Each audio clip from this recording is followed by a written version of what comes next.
Good morning, everybody. Good morning. On this slightly strange morning where we've already had snow and sunshine. Now, before I begin my sermon, I would like to take a couple of moments just to reassure you, because I think you might be a bit concerned about me this morning. You might notice that I seem to have aged slightly since last Sunday when I led the service. And this is because I have walked about a mile in very high heels to reach you this morning. And also because I realise that I am now old enough to tell the following story. And obviously, several years ago, I wouldn't have been old enough to do so. So the story begins 23 years ago, when Paul and I still lived in England. I used to wake up every morning and I used to listen to the radio. And I used to listen to a very well-known programme on Radio 4 called Today. And as part of the mix of that news and current affairs programme, there was always, and I think possibly there still is, a kind of thought for the day. It was 10 to 15 minutes when a well-known religious speaker of various denominations and faith would give a thought. And one of the regular contributors was a Roman Catholic nun called Bess. And she was a very famous at the time, or well-known anyway, writer and speaker and tutor in all things spiritual. Now, she had a lot of strength of conviction, and one of the books she wrote around that time advocated for the ordination of women in the Roman Catholic Church. And this brought her into conflict with the Vatican. And the pressure on her was such, and on her convent, that she felt she had to leave that expression of the religious life. So it caused a huge amount of chaos in her personal story. By one of those amazing God incidences, I've had the privilege to meet her several times recently. And in one of our recent meetings, she gifted me a book that she wrote for Lent back in the 90s. So of course I've been reading it during the last few weeks. And one of the images that she has of the kingdom of God is that it's a place where everybody meets in the merciful middle. The merciful middle. And I think that is just such a wonderful expression of what we're about. And that has deeply influenced what I'm going to say this morning. And the reason I tell that rather lengthy anecdote, and you probably all feel you've aged a bit while you've been listening to it, is because you will see that there is a slight angle on what I'm saying today. So yes, I'm talking about one of the wonderful servant songs in Isaiah, which talks about the suffering of the servant, but I have taken a particular angle based on the influence of this book. So this is the third of the series of Isaiah. And Dominic, you'll remember a couple of weeks ago, looked at the Messiah as the ideal king. And Patrick spoke to us last week about the Messiah as Emmanuel, God with us. And today I'm going to look at the suffering servant, but very much with an emphasis on the servant as the bringer of justice. Now, of course, you will have noticed that Dominic and Patrick preach from the beginning chapters of Isaiah. And here we are suddenly at chapter 42. And because we haven't read all 41 chapters together, although we can do that if you like, I'd like to start by giving a brief outline of what is happening in the story at this point. So back in chapter 38, King Hezekiah, king of Judah, becomes ill. And I should point out that he is considered one of the goodies and is mentioned in the genealogy of Jesus. But the prophet Isaiah is given the rather tender task of telling Hezekiah to put his house in order because he's going to die. Hezekiah is absolutely devastated by this news. And he asks God to remember his faithful life and his devotion to God. And in response to this, God asks Isaiah to tell the king that God has heard this prayer. God will add another 15 years to Hezekiah's life and will defend the city of Jerusalem from Assyrian attack. and in response to his miraculous recovery, Hezekiah writes a kind of psalm of lament and praise, detailing God's goodness to him and to the city. However, it seems perhaps that Hezekiah becomes complacent about his personal situation and that of the place where he lives. Envoys arrive from Babylon, Babylon being the enemy, so to speak. This is now chapter 39. Hezekiah takes the promises of God too lightly, and instead of exercising any kind of caution, Hezekiah opens up his whole palace and storerooms for their inspection, including the armoury and all his treasure. Isaiah questions the king about his reckless behaviour, and when Hezekiah casually admits that they saw everything in my palace, and there's nothing among my treasures that I didn't show them, Isaiah passes on a rather frightening message from God. The time will come when Hezekiah's possessions, and indeed his own descendants, will be carried off to Babylon in exile. Hezekiah doesn't really learn from this warning. He appears to say to Isaiah that he accepts this warning, but in his heart he smugly thinks that this will actually never happen. There will be peace and security in my lifetime, he says in chapter 39, verse 8. And perhaps he was right. So jumping forward to chapter 42, and it's probably worth pointing out here that there's a lot of scholarly debate about the dating and authorship of this section of the book. In particular, there appears to be quite... Sorry, I'll just pause for a second. Actually, that was quite amazing timing.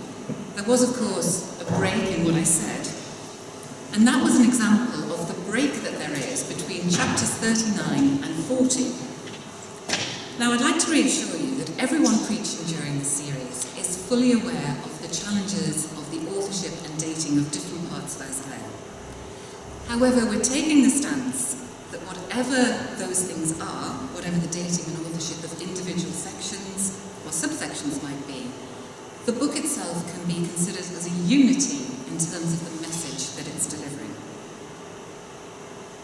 So, fast forwarding now to chapter 42, and the worst thing imaginable has happened. The Jewish people do appear to be in exile in Babylon. But it's important to note that chapters 40 to 42, and I'm deliberately stopping there, are poetry in which the restoration of Israel and more is envisaged. And here in chapter 42, we have a description of the person whom God is going to use to liberate God's people.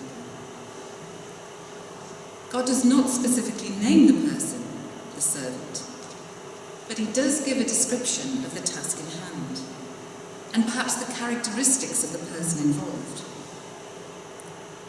Now, this is all couched in a particular style of writing, that of prophetic poetry, written in a specific context several hundred years before the birth of Christ. And one of the consequences of that is that the passage is open to a variety of creative interpretations. And we shouldn't be trying to find one definitive answer as to what all of the verses mean. We could, for example, wonder at the various possibilities for the identity of the servant. Perhaps it's a future king who's going to restore Israel's fortune. Perhaps it's a metaphor for the people of Israel themselves. Perhaps it's meant to describe anyone and everyone who reads this passage. Well, it's never explicitly stated here. But as Christians, we look at Scripture through the lens of Jesus. And whatever the various identities of the servant could be, I'm going to make the traditional assumption that Matthew specifically mentions Jesus as the fulfillment of this passage in Matthew 12. And I hold to the traditional assumption that Jesus is the ultimate expression of this prophecy. Although, as I'm going to explore now, there might be more for us here today as well. And one of the hallmarks of the will be as a bringer of justice. Justice is mentioned 3 times in the first 4 verses alone. And it's important to realise here that the kind of justice that is envisaged, I think, is not limited to the proper administering of the perfect legal system. It is about the creation of a society that is so equitable that it goes beyond anything that we can perhaps imagine. It is God's vision of justice and not ours. And the Magnificat, said by Mary in Luke's Gospel, comes to mind. The vulnerable are guaranteed a proper portion of everything. The mighty are brought low, and the lowly are raised up, and we all meet in God's merciful middle. And to link back to one of our sermon series last year, I don't think this is limited to people. Justice is about the whole of creation. Human justice is deeply linked to planetary justice as well. So let's look further at these 3 references to justice. So verse 1 talks about justice to the nations. That is, justice in the sense of the truth about who God is and God's requirement for his people. And this justice is about and for everyone, not just the Jewish people in exile or the immediate people impacted by Isaiah, but for the Gentiles too. I think that the use of the phrase the islands signifies that this is something intended for the ends of the earth. And in verse 3 we see a second reference. This justice will be brought about in faithfulness. This kind of justice is brought about through a deep commitment to God, who is the source of the calling of the servant, and by perseverance. As verse 4 says, the servant will not falter or be discouraged until he establishes justice on the earth. Justice is a goal that the servant will continue to pursue until its completion. And in the run-up to Easter, I think we are all mindful of the lengths to which Jesus was prepared to go in what he did. And if the bringer of justice is one characteristic of the servant, then gentleness seems to be another. I am struck by the lack of attention-seeking behaviour mentioned in verse 2. So the servant will not shout or cry out or raise his voice in the streets. He doesn't draw attention to himself. And I'm also struck by the care and attention to those who are weak and vulnerable in some way. As verse 3 says, a bruised reed he will not break, and a smouldering wick he will not snuff out. So this is not intended to be some kind of military coup, bearing in mind the rather violent way in which some of the Jewish people have been carried into exile. In some way, the work will be characterised by gentleness and not violence. And I think word choice is important here. Gentleness is not the same thing as weakness or lack of significant effort. If you take everything that I've just said together, the servant's work is characterised by gentleness, mixed with a kind of deep perseverance. So having spoken about the servant in the first 4 verses, God then appears to speak to that servant in verses 5 to 9. And here we see some of the character of God and of God's plans for the servant and through the servant, the world. God is Lord of all creation and the source of life, in verse 5. And the servant accomplishes God's purpose. God calls the servant and accompanies him. If you look at verse 6, I will take hold of your hand, I will keep you. The servant's work is God's work, and the servant is never left alone. God has a purpose for the servant, and the servant will be the sign of an agreement or a promise between God and God's people. And that purpose, as I've said, extends to the Gentiles, to all of us. The servant is characterised by light, who will enable all to see God and to live lives of freedom rather than bondage. God is the only God. And God will not yield that status to the idols that the Jewish people, or anybody else, are tempted to worship. Back in chapter 41, in a section we haven't read together, there is a court case, or a court case is imagined, I should say, poetically, in which God challenges religious idols to tell people what has happened in the past and to foretell future events. And perhaps verses 8 and 9 here refer back to that. God announces that he does know what has happened in the past, and he is foretelling something that is going to happen in the future. But if we are right, and I think we are, and this passage is most completely fulfilled in Jesus, and we would all agree, I think, that Jesus perfectly fulfilled his role to the extent of suffering and dying on the cross to reconcile us to God, the source of all life and the origin of the justice we're talking about, then in one sense we have a problem, don't we? Because the worldwide, or the creation-wide justice that we read about hasn't yet come to pass. 2,000 years on, and actually, of course, more than 2,000 years since this was written, we could all name many large or small issues of various kinds which illustrate this. And I think that's because we are still caught in the tension between the already, the perfectly accomplished work of Christ, and the not yet. The fact that Christ has acted perfectly here on earth, but God's purposes are still being worked out in human time, so to speak. Not everything has fully come to completion yet. So what does this mean for us?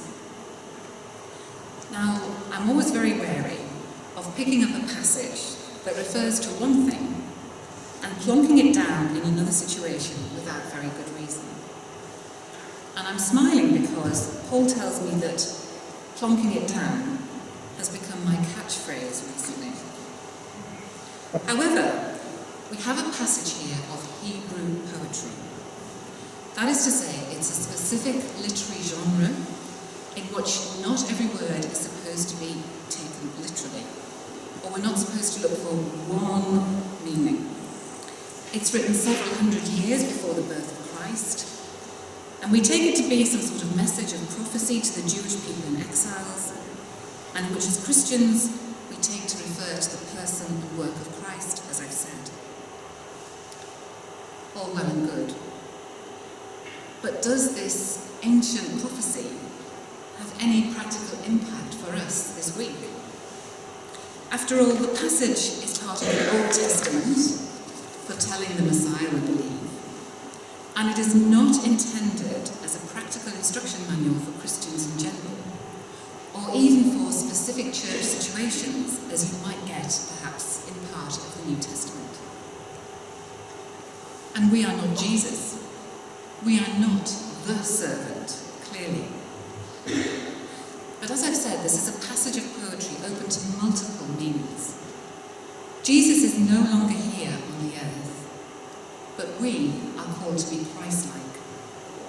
And the work of proclaiming the good news of Christ, of bringing the light of understanding that we can once more be reconciled to God, and that we can live lives of liberty and justice, carries on. And it's not just for our own sake, so that we can live in this wonderful kingdom. It's for the whole world. It's for the whole of creation. Of course, this is an inspired work of the Spirit, but it's not something disembodied. It's enacted, in most cases, by us, in every aspect of our lives. And I see this as both an invitation and a challenge. The invitation is to frame our lives as an outworking of the servant's work, as as a bringer of justice. This is not, so what do you think you're doing about justice? This is an invitation to conceive or to reconceive of our lives as they are, if you think about whole life worship, as a means of enacting justice. So this is an invitation, a creative invitation, to think about what we're doing now. So, for example, we teach for 20, 30 years, and perhaps we have taught hundreds of children in an equitable manner. We have careers in business, and we uphold the highest ethical standards in what we do. We are engineers, and we invent or implement products which facilitate employment and planet sustainability. We are interpreters. We enable communication among nations. We influence governmental or intergovernmental policy to the great good. We work in the charitable sector, and we directly improve the lives of other people through the work of our organisations. We are volunteers, and we are actively involved in bringing relief to various humanitarian situations at the moment. Of course, I've chosen some easy examples. Some of us have careers, have jobs that are very easy to describe in a sermon. But my life isn't like that. I'm not in paid employment. And what I want to say is that just because I've highlighted a couple of ways of enacting justice, this is for all of us. And it's for all of us to think about our lives, however they have turned out, whatever we feel we've achieved or haven't achieved or earned. It's an invitation to frame our lives in the context of whole life worship as bringers of justice. And of course, perhaps I've spoken a bit idealistically, but you get the point. The point I'm trying to make is that I'm not being prescriptive about an exact description of justice and how that should be enacted.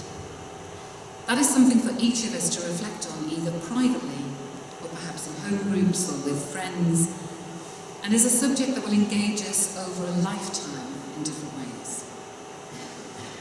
And of course, as well as the invitation, there is a challenge. Alongside my initial focus on some of the big ways we might be bringers of justice, there is a focus on verse 2 and 3 again. And this is the bit specifically referred to in Matthew's Gospel, where Jesus warns people not to talk about him or what he's doing. There might be many reasons for Jesus not shouting out in the street and not being attention-seeking. But as a way of enacting justice, it doesn't seem very efficient. And interestingly, Jesus does, of course, do practical work to bring about justice in his lifetime. I'm talking in addition, of course, to his great saving work. He does heal, he restores people to their rightful position in other people's eyes, he teaches, he challenges, but usually, not always, usually on a small scale. One wound at a time, one parable at a time, one meal at a time. And there's that intriguing phrase about the bruised reed and the smouldering wick. That those things, those very vulnerable things, won't be damaged in the process. Is that us? And does it mean that we can bring forth justice, however weak and limited we see ourselves? Is it about those around us whom we're to encourage? The value and potential of everyone? There's something useful here, I think, for us to think about and to remember. Every small donation, every meal, every cup of tea, every bit of encouragement, every prayer might be a way of bringing in the justice that we read about here. To end with a suggestion, could we perhaps spend a few moments over the next couple of weeks, if you have time, reflecting on the character of the servant in this passage? And I say that because no one passage says everything. Recognising, of course, that only Jesus could do the perfect sacrificial work of suffering and dying on the cross and reconciling us and the whole creation to God. The basic question is, if we accept that this passage is truly fulfilled in Jesus, are there characteristics of the servant that only he had, and only things that he was called to do? Is there anything here that we are called to be or to do as Christ followers? And how does that now, or how could that, manifest in my own life and in the life of this church? I'm not going to be prescriptive this morning, because I prefer to leave questions for reflection for you to do in your situations, in your life. But in this season of Lent, as we prepare ourselves for Easter, I leave you to reflect on the characteristics of the justice-bringing servant expressed in this passage as gentleness coupled with faithful perseverance.